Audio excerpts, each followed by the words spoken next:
اعداد باب 14. و تمامی جماعت آواز خود را بلند کرده فریاد نمودند و قوم در آن شب می گریستند. و جمیع بنی اسرائیل بر موسی و هارون همهمه کردند و تمامی جماعت به ایشان گفتند کاش که در زمین مصر می مردیم یا در این صحرا وفات می یافتیم. و چرا خداوند ما را به این زمین می آورد تا به دم شمشیر بیفتیم و زنان و اطفال ما به یغما برده شوند؟ آیا برگشتن به مصر برای ما بهتر نیست؟ و به یکدیگر گفتند سرداری برای خود مقرر کرده به مصر برگردیم.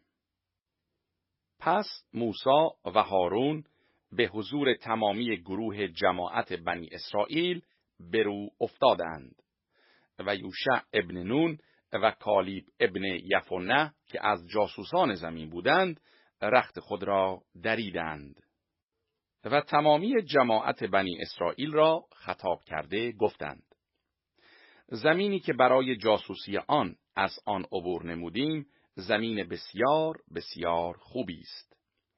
اگر خداوند از ما راضی است ما را به این زمین آورده آن را به ما خواهد بخشید، زمینی که به شیر و شهد جاری است. زنهار از خداوند متمرد مشوید و از اهل زمین ترسان مباشید، زیرا که ایشان خوراک ما هستند. سایه ایشان از ایشان گذشته است و خداوند با ماست، از ایشان مترسید. لیکن تمامی جماعت گفتند که باید ایشان را سنگسار کنند. آنگاه جلال خداوند در خیمه اجتماع بر تمامی بنی اسرائیل ظاهر شد و خداوند به موسی گفت تا به کی این قوم مرا اهانت نمایند و تا به کی با وجود همه آیاتی که در میان ایشان نمودم به من ایمان نیاورند. ایشان را به وبا مبتلا ساخته هلاک می کنم و از تو قومی بزرگ و عظیمتر از ایشان خواهم ساخت. موسی به خداوند گفت آنگاه مصریان خواهند شنید، زیرا که این قوم را به قدرت خود از میان ایشان بیرون آوردی و به ساکنان این زمین خبر خواهند داد و ایشان شنیدند که تو ای خداوند در میان این قوم هستی، زیرا که تو ای خداوند معاینه دیده میشوی و ابر تو بر ایشان قایم است و تو پیش روی ایشان روز در ستون ابر و شب در ستون آتش میخرامی. پس اگر این قوم را مثل شخص واحد بکشی، طوایفی که آوازه تو را شنیده اند خواهند گفت چون که خداوند نتوانست این قوم را به زمینی که برای ایشان قسم خورده بود درآورد، از این سبب ایشان را در صحرا کشت. پس الان قدرت خداوند عظیم بشود، چنان که گفته بودی که یهوه دیر خشم و بسیار رحیم و آمرزنده گناه و عصیان است، لیکن مجرم را هرگز بی سزا نخواهد گذاشت، بلکه عقوبت گناه پدران را بر پسران تا پشت سوم و چهارم میرساند. پس گناه این قوم را بر حسب عظمت رحمت خود بیامرز، چنان که این قوم را از مصر تا اینجا آمرزیده ای. خداوند گفت بر حسب کلام تو آمرزیدم، لیکن به حیات خودم قسم که تمامی زمین از جلال یهوه پر خواهد شد. چون که جمیع مردانی که جلال و آیات مرا که در مصر و بیابان نمودم دیدند، مرا 10 مرتبه امتحان کرده آواز مرا نشنیدند.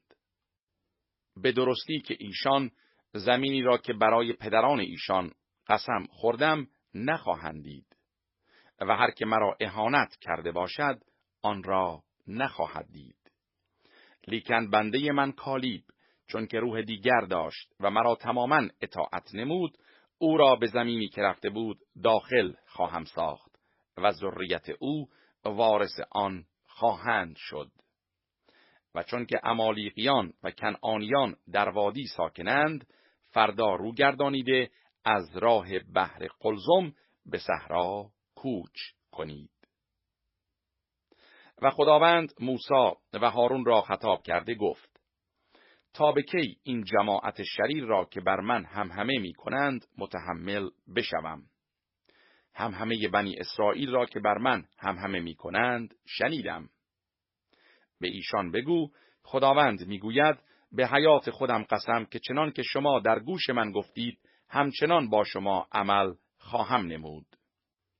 لاشه های شما در این صحرا خواهد افتاد و جمیع شمرده شدگان شما بر حسب تمامی عدد شما از 20 ساله و بالاتر که بر من همهمه کرده اید. شما به زمینی که درباره آن دست خود را بلند کردم که شما را در آن ساکن گردانم هرگز داخل نخواهید شد، مگر کالیب ابن یفونه و یوشع ابن نون. اما اطفال شما که درباره آنها گفتید که به یغما برده خواهند شد، ایشان را داخل خواهم کرد و ایشان زمینی را که شما رد کردید خواهند دانست. لیکن لاشه های شما در این صحرا خواهد افتاد و پسران شما در این صحرا 40 سال آواره بوده بار زناکاری شما را متحمل خواهند شد تا لاشه های شما در صحرا تلف شود، بر حسب شماره روزهایی که زمین را جاسوسی می کردید، یعنی 40 روز. 1 سال به عوض هر روز بار گناهان خود را 40 سال متحمل خواهید شد و مخالفت مرا خواهید دانست. من که یهوه هستم گفتم که البته این را به تمامی این جماعت شریر که به ضد من جمع شده اند خواهم کرد و در این صحرا تلف شده در اینجا خواهند مرد. و اما آن کسانی که موسی برای جاسوسی زمین فرستاده بود و ایشان چون برگشتند خبر بد درباره زمین آورده تمام جماعت را از او گله‌مند ساختند، آن کسانی که این خبر بد را درباره زمین آورده بودند به حضور خداوند از وبا مردند. اما یوشع ابن نون و کالیب ابن یفونه از جمله آنانی که برای جاسوسی زمین رفته بودند زنده ماندند. و چون موسی این سخنان را به جمیع بنی اسرائیل گفت، قوم بسیار گریستند و بامدادان به زودی برخاسته به سر کوه برآمده گفتند: اینک حاضریم و به مکانی که خداوند وعده داده است می رویم، زیرا گناه کرده ایم. موسی گفت: چرا از فرمان خداوند تجاوز می نمایید؟ لیکن این کار به کام نخواهد شد. مروید، زیرا خداوند در میان شما نیست. مبادا از پیش دشمنان خود منهزم شوید. زیرا عمالیقیان و کنعانیان آنجا پیش روی شما هستند، پس به شمشیر خواهید افتاد. و چون که از پیروی خداوند رو گردانیده اید، لحاظا خداوند با شما نخواهد بود. لیکن ایشان از راه تکبر به سر کوه رفتند. اما تابوت عهد خداوند و موسی از میان لشکرگاه بیرون نرفتند. آنگاه عمالیقیان و کنعانیان که در آن کوهستان ساکن بودند فرود آمده ایشان را زدند و تا خرما منهزم ساختند. اعداد باب 15.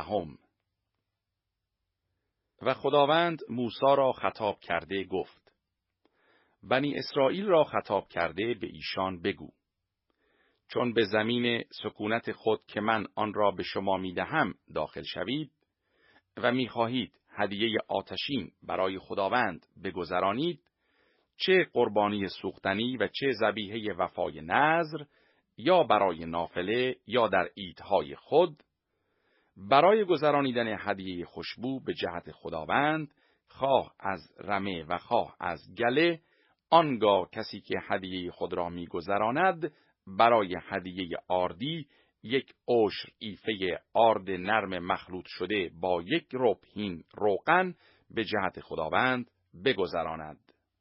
و برای هدیه ریختنی 1 ربع هین شراب با قربانی سوختنی یا برای ذبیحه به جهت هر بره حاضر کن. یا به جهت قوچ برای هدیه آردی 2 عشر ایفه آرد نرم مخلوط شده با 1 ثلث هین روغن حاضر کن. و به جهت هدیه ریختنی 1 ثلث هین شراب برای خوشبویی به جهت خداوند حاضر کن. و چون گاوی برای قربانی سوختنی یا ذبیحه‌ای برای ادای نذر یا برای ذبیحه سلامتی به جهت خداوند حاضر می‌کنی، آنگاه به جهت هدیه آردی 3 عشر آرد نرم مخلوط شده با نصف هین روغن با گاو بگذراند. و برای هدیه ریختنی نصف هین شراب بگذران تا هدیه آتشین خوشبو برای خداوند بشود. همچنین برای هر گاو و برای هر قوچ و برای هر بره نرینه و هر بزغاله کرده شود. بر حسب شماره‌ای که حاضر کنید بدین قسم برای هر یک موافق شماره آنها عمل نمایید. هر متوطن چون هدیه آتشین خوشبو برای خداوند می‌گذراند، این اوامر را به این طور به جا بیاورد. و اگر قریبی که در میان شما مأوا گزیند، هر که در قرنهای شما در میان شما باشد، می‌خواهد هدیه آتشین خوشبو برای خداوند بگذراند، به نوعی که شما عمل می‌نمایید، او نیز عمل نماید. برای شما که اهل جماعت هستید و برای قریبی که نزد شما مأوا گزیند 1 فریضه باشد، فریضه ابدی در نسل‌های شما. مثل شما به حضور خداوند مثل قریب است. 1 قانون و 1 حکم برای شما و برای قریبی که در میان شما مأوا گزیند خواهد بود. و خداوند موسی را خطاب کرده گفت: بنی اسرائیل را خطاب کرده به ایشان بگو: چون به زمینی که من شما را در آن در می آورم داخل شوید و از محصول زمین بخورید، آنگاه هدیه افراشتنی برای خداوند بگذرانید. از خمیر اول خود گرده‌ای به جهت هدیه افراشتنی بگذرانید، مثل هدیه افراشتنی خرمن، همچنان آن را بگذرانید. از خمیر اول خود هدیه افراشتنی در قرنهای خود برای خداوند بگذرانید.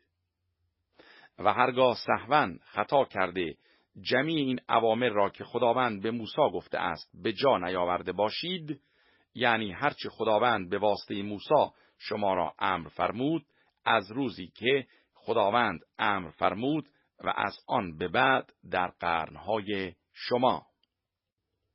پس اگر این کار سهواً و بدون اطلاع جماعت کرده شد، آنگاه تمامی جماعت 1 گاو جوان برای قربانی سوختنی و خوشبویی به جهت خداوند با هدیه آردی و هدیه ریختنی آن موافق رسم بگذرانند و 1 بز نر به جهت قربانی گناه. و کاهن برای تمامی جماعت بنی اسرائیل کفاره نماید و ایشان آمرزیده خواهند شد، زیرا که آن کار سهواً شده است. و ایشان قربانی خود را به جهت هدیه آتشین خداوند و قربانی گناه خود را به جهت سهو خیش به حضور خداوند گذرانیده اند. و تمامی جماعت بنی اسرائیل و قریبی که در میان ایشان ساکن باشد آمرزیده خواهند شد، زیرا که به تمامی جماعت سهواً شده بود. و اگر 1 نفر سهواً خطا کرده باشد، آنگاه بز ماده 1 ساله برای قربانی گناه بگذراند. و کاهن به جهت آن کسی که سهو کرده است، چون که خطای او از نادانستگی بود، به حضور خداوند کفاره کند تا به جهت وی کفاره بشود و آمرزیده خواهد شد. به جهت کسی که سهواً خطا کند، خواه متوطنی از بنی اسرائیل و خواه غریبی که در میان ایشان ساکن باشد، یک قانون خواهد بود. و اما کسی که به دست بلند عمل نماید، چه متوطن و چه غریب، او به خداوند کفر کرده باشد. پس آن شخص از میان قوم خود منقطع خواهد شد. چون که کلام خداوند را حقیر شمرده، حکم او را شکسته است. آن کس البته منقطع شود و گناهش بر وی خواهد بود. و چون بنی اسرائیل در صحرا بودند، کسی را یافتند که در روز سبت هیزم جمع می کرد. و کسانی که او را یافتند که هیزم جمع می کرد، او را نزد موسی و هارون و تمامی جماعت آوردند. و او را در حبس نگاه داشتند، زیرا که اعلام نشده بود که با وی چه باید کرد. و خداوند به موسی گفت: این شخص البته کشته شود.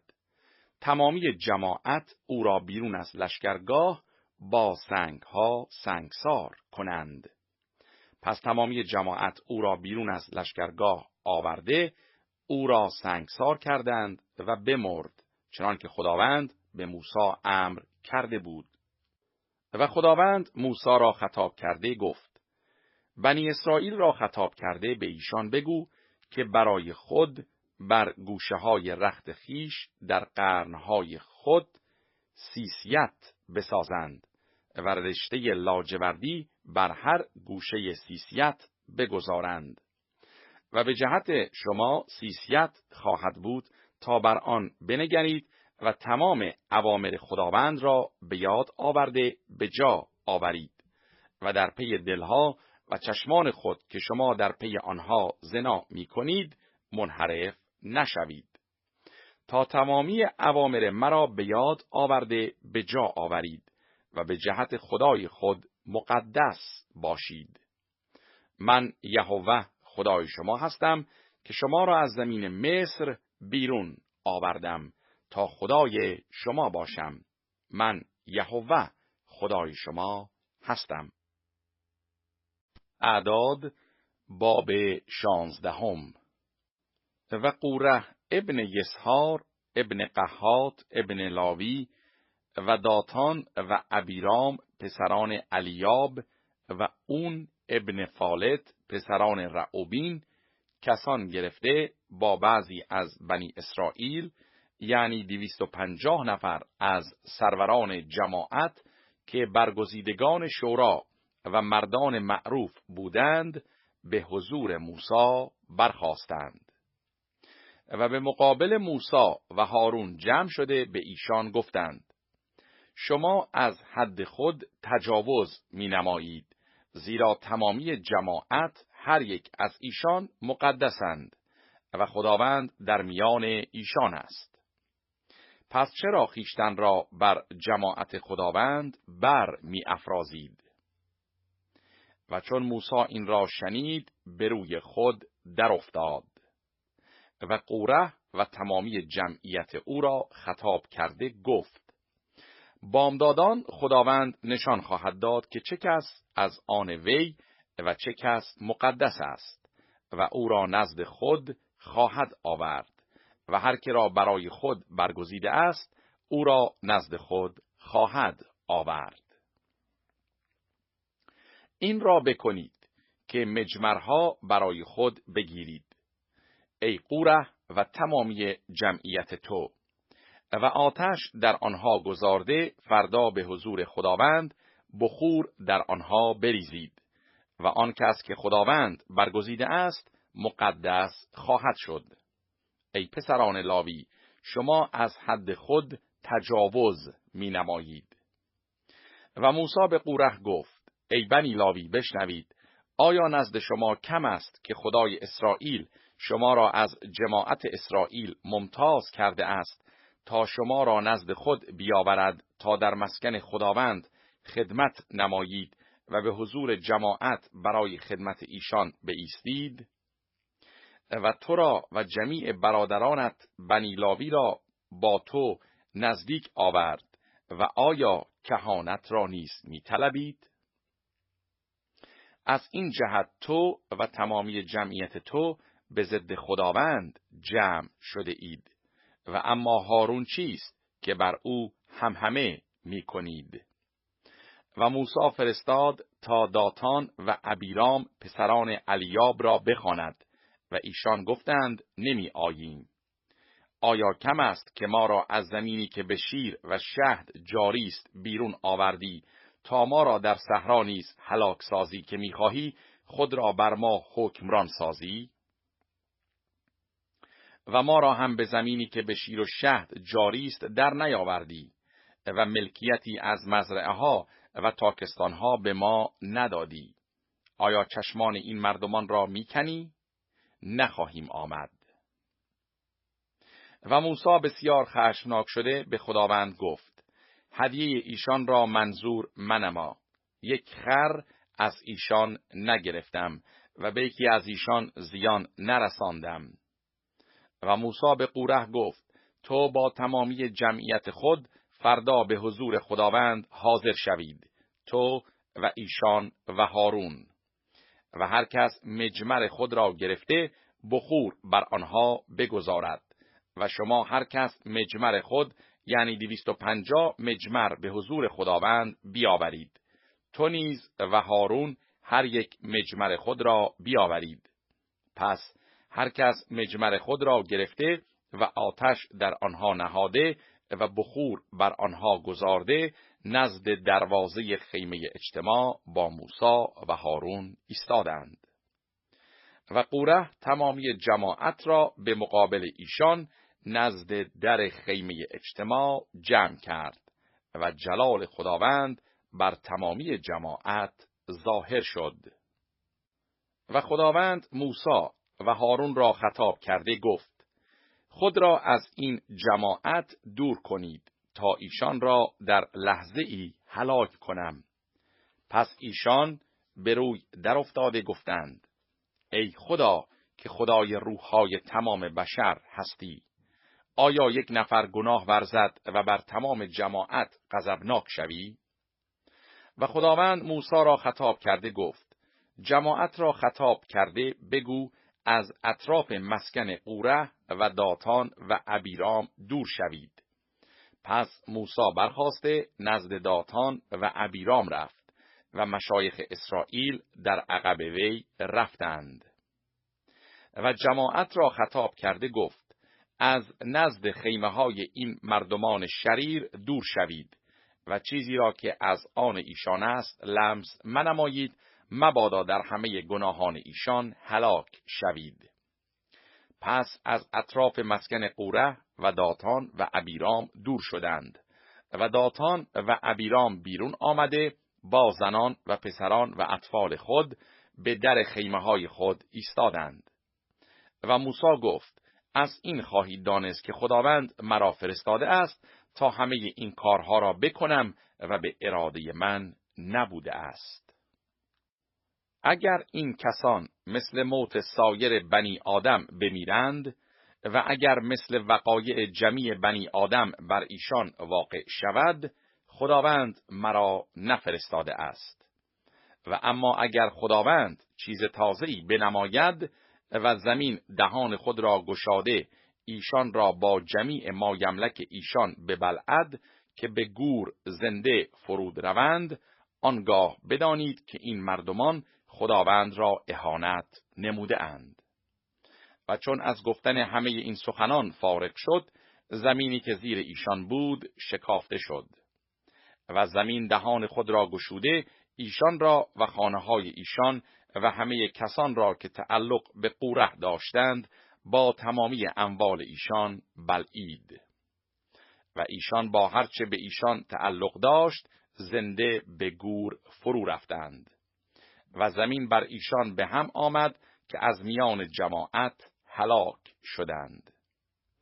و جمیع اسرائیلیان که به اطراف ایشان بودند از نعره ایشان گریختند، زیرا گفتند مبادا زمین ما را نیز ببلعد.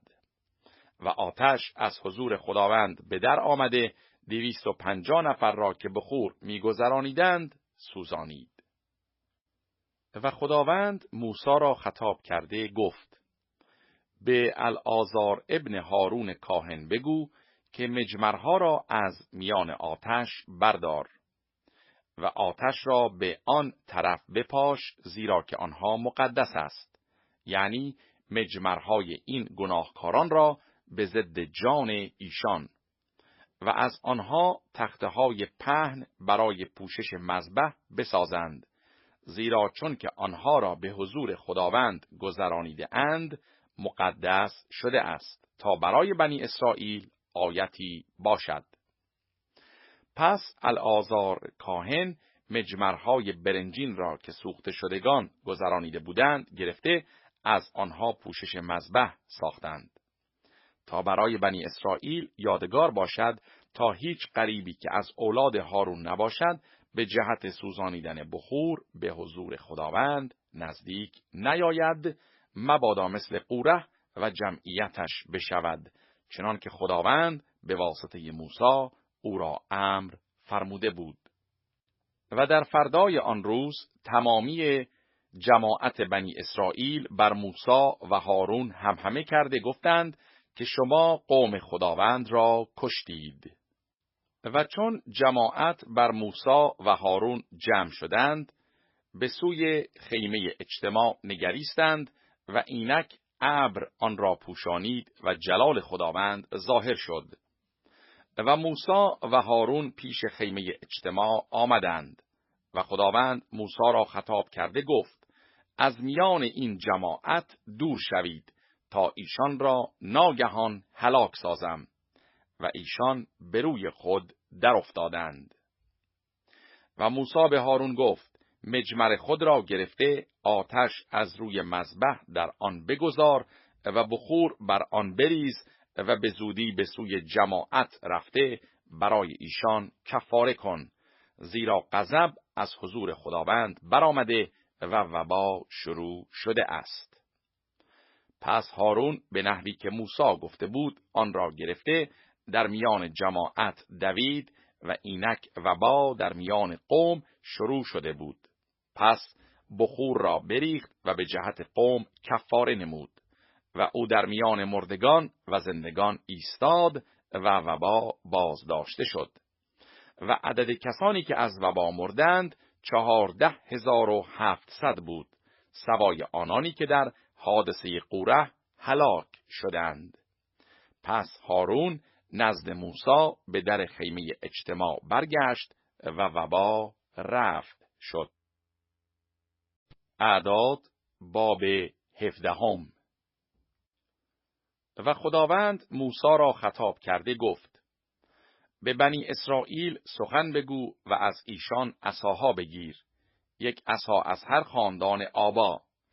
از جمیع سروران ایشان 12 عصا بر حسب خاندان آبای ایشان و نام هر کس را بر عصای او بنویس و اسم هارون را بر عصای لاوی بنویس، زیرا که برای هر سرور خاندان آبای ایشان یک عصا خواهد بود.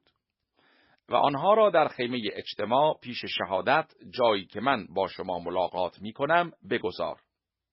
و شخصی را که من اختیار می کنم عصای او شکوفه خواهد آورد.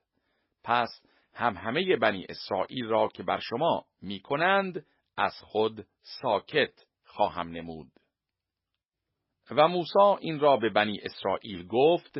پس جمیع سروران ایشان او را عصاها دادند، یک عصا برای هر سرور، یعنی 12 عصا بر حسب خاندان آبای ایشان، و عصای هارون در میان عصاهای آنها بود. و موسی عصاها را به حضور خداوند در خیمه شهادت گذارد. و در فردای آن روز چون موسی به خیمه شهادت داخل شد، اینک عصای هارون که به جهت خاندان لاوی بود شکفته بود و شکوفه آورده و گل داده و بادام رسانیده بود. و موسی همه عصاها را از حضور خداوند نزد جمیع بنی اسرائیل بیرون آورده، هر یک نگاه کرده عصای خود را گرفتند. و خداوند به موسی گفت: عصای هارون را پیش روی شهادت باز بگذار تا به جهت علامت برای ابنای تمرد نگاه داشته شود و همه ایشان را از من رفع نمایی تا نمیرند. پس موسی چنان کرد و به نحوی که خداوند او را امر فرموده بود عمل نمود. و بنی اسرائیل به موسی عرض کرده گفتند: اینک فانی و هلاک میشویم، جمیع ما هلاک شده ایم. هر که نزدیک می آید که به مسکن خداوند نزدیک می آید می میرد. آیا تماماً فانی شویم؟